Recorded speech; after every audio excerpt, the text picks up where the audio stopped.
Hello students, good morning. आज आपके सामने class 12th history chapter 9 colonialism and the countryside के important MCQ assertion reason और important question की list देने जा रहा हूँ। एमसीक्यू का फर्स्ट क्वेश्चन है, who introduce permanent settlement in Bengal. Bengal जिसे हम आजकल वेस्ट बंगाल या कलकत्ता कहते हैं, उस समय इंट्रोड्यूस किसने किया था परमानेंट सेटलमेंट बंगाल में? Option A Lord Dalhousie, B Lord Wellesley, C Charles Cornwallis या डी लॉर्ड वॉरेन हेस्टिंग। तो परमानेंट सेटलमेंट बंगाल में इंट्रोड्यूस किया था चार्ल्स कॉर्नवालिस ने 1793 में। Question second, who hired Santhal. Santhal जो है ये ट्राइबल पीपल हैं, जंगलों में रहते हैं। Who hired Santhal in the beginning to expand cultivation in Bengal. Bengal में कल्टीवेशन को फैलाने के लिए शुरू में संथाल को किसने हायर किया था? ईस्ट इंडिया कंपनी, क्या ब्रिटिश ने हायर किया था, जमींदार ने, जोतदार ने या ट्राइबल चीफ ने? तो संथाल को हायर करने का काम बंगाल में कल्टीवेशन के लिए जमींदार ने किया था, ताकि संथाल से एग्रीकल्चर करा के उसे मोटे दामों पर बेची जा सके। Question 3, what was the position of zamindars after introduction of permanent settlement. जब ब्रिटिश गवर्नमेंट ने परमानेंट सेटलमेंट इंट्रोड्यूस की तो उस समय जमींदार की पोजीशन क्या थी? क्या वो ऑनर ऑफ द लैंड, जमीन के मालिक बन गए थे? रेवेन्यू कलेक्टर, क्या वो लगान इकट्ठा करने वाले बन गए थे? हेड ऑफ द विलेज के हेड बन गए थे या ऑल ऑफ द अबव? तो उस समय जमींदारों की जो कंडीशन थी, पोजीशन थी, वो रेवेन्यू कलेक्टर बन गए थे। वो पीजेंट्स फार्मर से रेवेन्यू इकट्ठा करते थे। और MCQ, how did the East India Company plan to increase investment in agriculture in Bengal. बताओ, ये ईस्ट इंडिया कंपनी ने किस तरीके से बंगाल में एग्रीकल्चर पर इन्वेस्टमेंट बढ़ा दिया था, पैसा ज्यादा खर्च कर रहे थे बंगाल में, ऐसा क्यों था? Option A by extending loan to peasants, क्योंकि वो पीजेंट्स को लोन एक्सटेंड, ज्यादा लोन देना चाहते थे। By introducing modern technology use करना चाहते थे। Vesting rights of property in an influential class of Bengal, वो बंगाल की जो इन्फ्लुएंशियल क्लास थी उनकी प्रॉपर्टी का राइट वेस्ट करना चाहते थे, उनसे लेना चाहते थे। या by appointing British collector as supervisor, या वो ब्रिटिश कलेक्टर को सुपरवाइजर के तौर पर अपॉइंट करना चाहते थे। तो इसका करेक्ट आंसर होगा vesting rights of property in an influential class of Bengal. Bengal के जो अमीर लोग थे उनको प्रॉपर्टी का राइट्स देना चाहते थे। क्वेश्चन 5th असर्शन रीजन है। असर्शन है, the British were able to win zamindars. British zamindar को विन करने में, जीतने में काफी एबल हो गए थे एज देयर पॉलिटिकल एलीज, ताकि वो उनके पॉलिटिकल साथी बन सके। रीजन है, द ब्रिटिश मेड जमींदार एज रूलर। ब्रिटिश जमींदार को रूलर बनाना चाहते थे। तो इसका करेक्ट आंसर होगा ए इज करेक्ट। ए सही है but R is not correct, लेकिन आर ठीक नहीं है। वो रूलर को, जमींदार को रूलर बनाना नहीं चाहते थे, ये गलत है। 6th assertion, zamindars collected revenue from the peasants. Zamindar peasant से रेवेन्यू इकट्ठा करते थे। Reason, East India Company introduce permanent settlement in Bengal in 1793। East India Company ने 1793 में बंगाल में परमानेंट सेटलमेंट इंट्रोड्यूस किया था। तो इसका करेक्ट आंसर होगा ए इज फॉल्स। ये ए गलत है कि जमींदार पेजेंट से रेवेन्यू इकट्ठा करते थे। ए फॉल्स है बट आर इज ट्रू कि 1793 में ईस्ट इंडिया कंपनी ने बंगाल में परमानेंट सेटलमेंट स्टार्ट किया था। ये ठीक है, ये करेक्ट है। Question 7 assertion, 5th report of 1813 में जो ब्रिटिश गवर्नमेंट ने 5th रिपोर्ट निकाली थी, हैज टू बी यूज, उसका इस्तेमाल किया गया था with caution as source of information, सावधानी से, ताकि सारी इंफॉर्मेशन का सोर्स उन्हें मिल सके।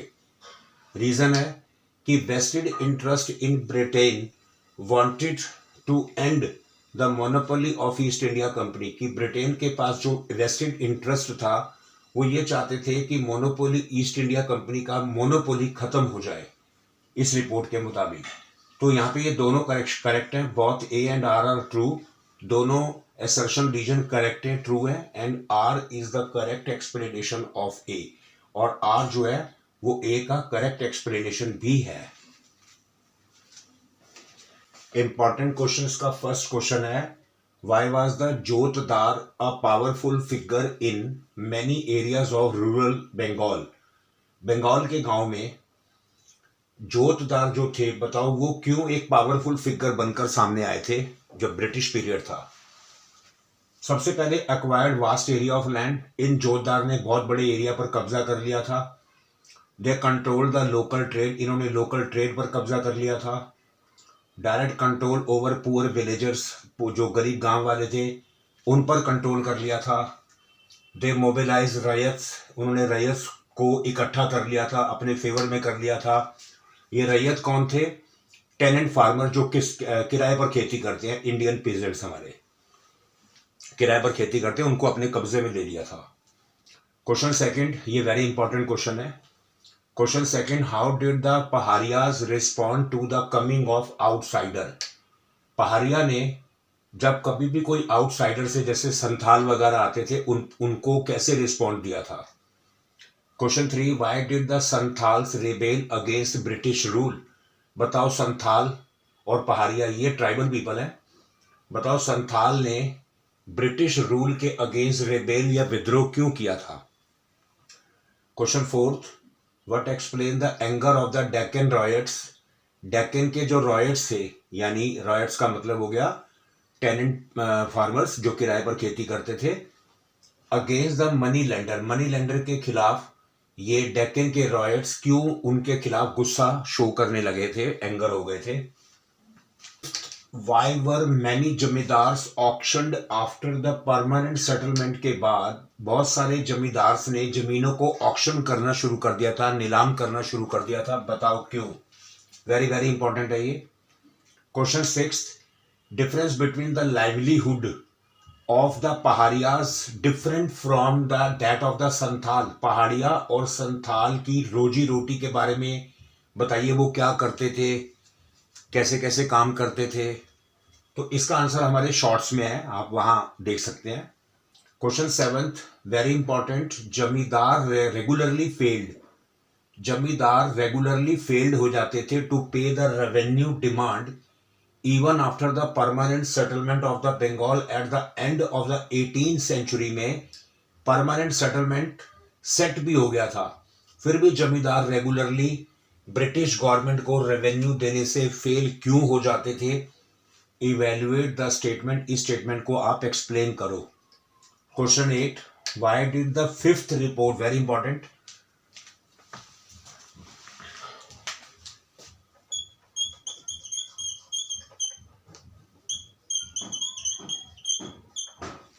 Why did the fifth report become the basis of debate in England.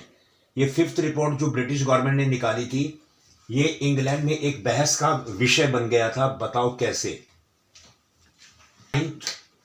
Very important है, क्वेश्चन है, व्हाट वाज दामिन अ कोह। दामिन अ कोह क्या था। Why did Santhal resist against Britishers during 18th century. 18th century में ब्रिटिश के अगेंस्ट संथाल ने क्यों विरोध किया था, 3 रीजन बताइए। पहले तो ये बता दें कि दामिना कोह क्या है। Damina Koh was the area of land, ये लैंड का वो एरिया होता था गिवन टू संथाल को बाय द ब्रिटिश ने दिया था कि ये जमीन आप रख लो।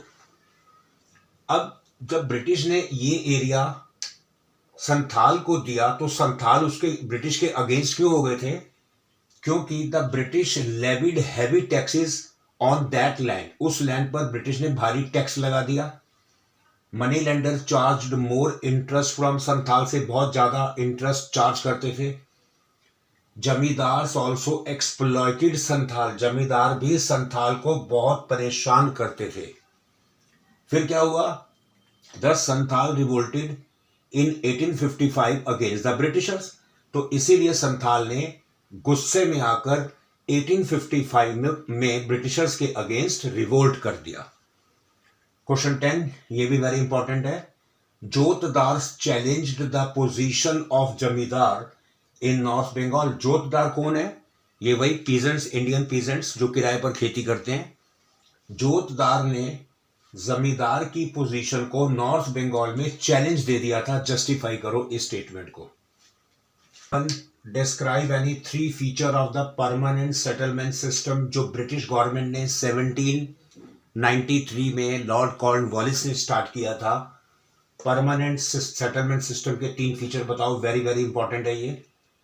Question 12, why did the British introduce permanent settlement. क्यों शुरू किया था? ये दोनों क्वेश्चन कंबाइंड होकर आएंगे, तो अगर आए तो 8 मार्क्स का हो जाएगा। Question 13, who is a lathiyal. Lathiyal कौन होते थे? लठियाल वो होते थे जिनके हाथ में लाठियां होती थी। ये जमींदार के गुंडे होते थे जो जोतदार को या पेजेंट्स को परेशान करके उनसे रेवेन्यू कलेक्ट करते थे। Question 14, what do you understand by बेनामी। बेनामी से आप क्या समझते हो? बेनामी में क्या होता था? जिसकी जमीन होती थी उसका नाम ही मेंशन नहीं होता था, तो ये पता नहीं चलता था जमीन है किसकी। Question 15, what was the sunset laws. Sunset laws क्या था? According to the sunset laws के according the estates of those कि जिसकी जमीन थी हु फेल टू पे वर टू बी ऑक्शन। अगर वो ब्रिटिश गवर्नमेंट को रेवेन्यू नहीं देगा, पे नहीं कर पाएगा, तो उसकी जमीन को ऑक्शन यानी नीलाम कर दिया जाएगा टू रिकवर द रेवेन्यू को रिकवर करने के लिए। यह सनसेट लॉ ब्रिटिश गवर्नमेंट ने स्टार्ट किया था। तो बच्चों आपने क्या देखा कि टोटल 15 क्वेश्चंस हैं colonialism and the countryside के हिस्ट्री के चैप्टर क्लास 12th में। सिर्फ 15 क्वेश्चन। ये चैप्टर बोर्ड सीबीएसई के लिए इतना इंपॉर्टेंट है कि इसमें से एक क्वेश्चन या तो 8 मार्क का या फिर 5 मार्क का पक्का आएगा। आप इस चैप्टर को ध्यान से रीड कीजिए। रीड करने के बाद आपको ये सारे आंसर ऑटोमेटिकली मिलने शुरू हो जाएंगे और आप बोर्ड में अच्छा स्कोर ले सकते हैं। और आप हमारी बाकी वीडियोस शॉर्ट्स देखते रहिए। आपको अगर वीडियो शॉर्ट्स अच्छी लगती हैं तो लाइक कीजिए, शेयर कीजिए और सब्सक्राइब कीजिए।